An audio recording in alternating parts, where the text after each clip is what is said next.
Hey guys, so I wanted to make a video about fandom police and some of the situations that they caused this year in 2019. If you're watching this video, I assume you follow me on Twitter and you are already aware of fandom police. If you don't know what fandom police are, I'll put some links in the description that give more detailed explanations of them. But basically, even if you haven't heard of them, you've probably seen them on Twitter and Tumblr. They're the people who take their dislikes of ships and characters way too far to the extremes. They're the types of people who tell others that they should die or kill themselves because of their favorite ships and characters. They're the type of people who accuse others of really awful things like being an abuse apologist for liking a villain character or supporting pedophilia for liking a ship that has an age gap. Those people, those are fandom police. Sometimes people also call them purity police or anti-shippers, so I might use those words here and there.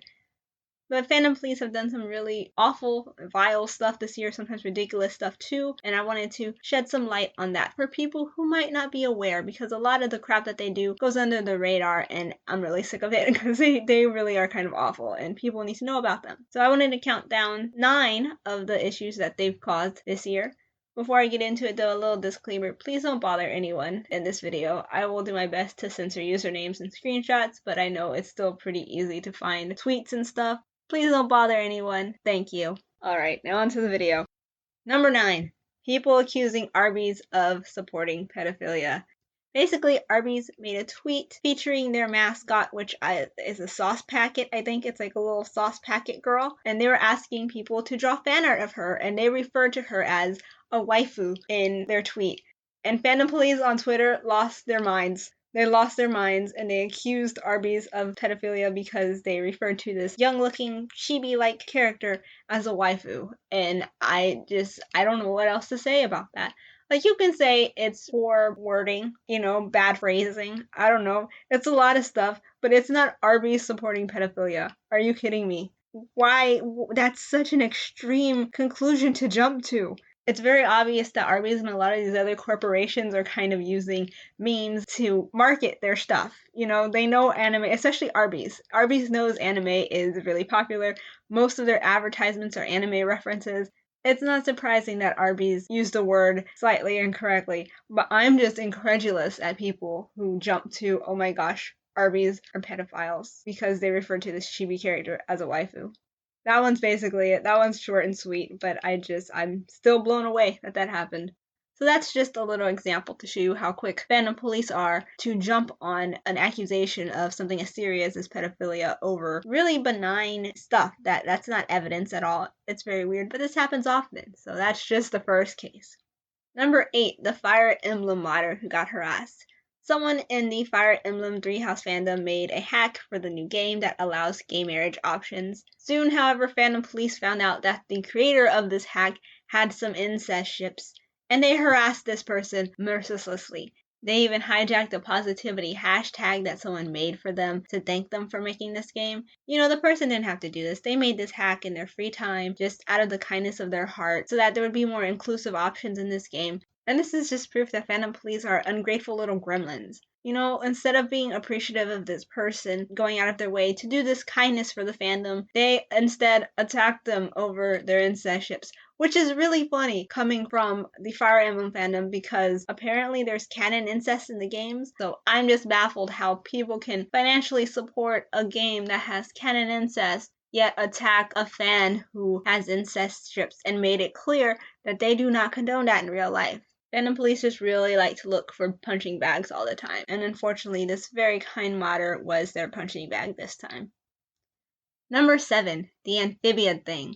So I had noticed talk on Twitter about pedophiles and predators in the animation community and people grooming children with art of adult minor ships, and I'm thinking something serious happened, and all of this talk ended up happening because of this art.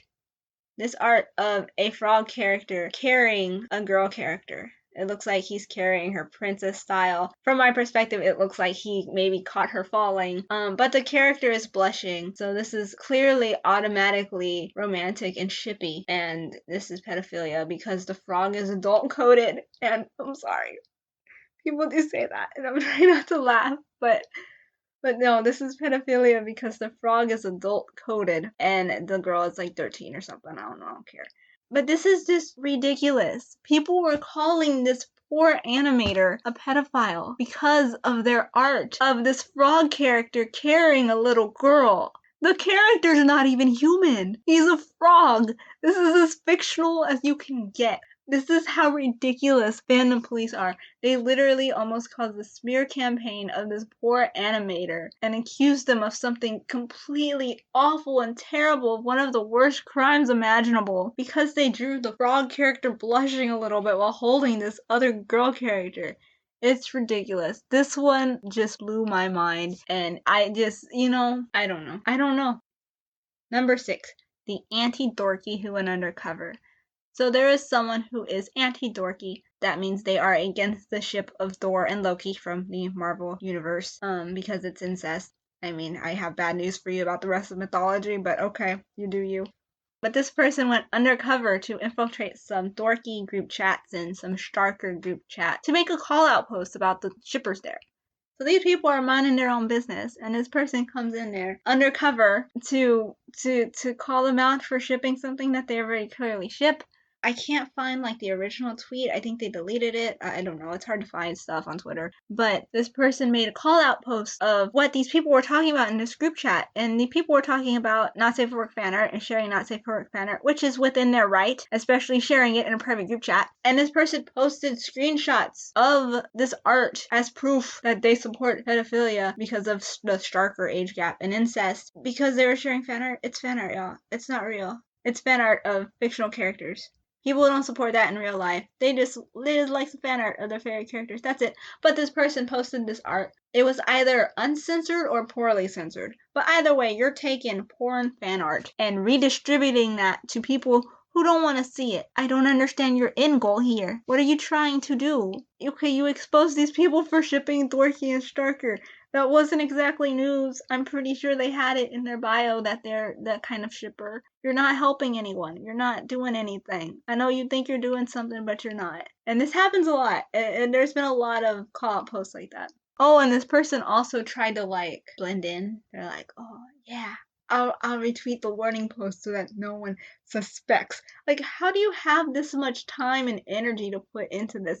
I don't have time and energy to watch anime that's been on my watch list for years, and you've got time to pose as a shipper you hate to go infiltrate their group chat? I don't get it.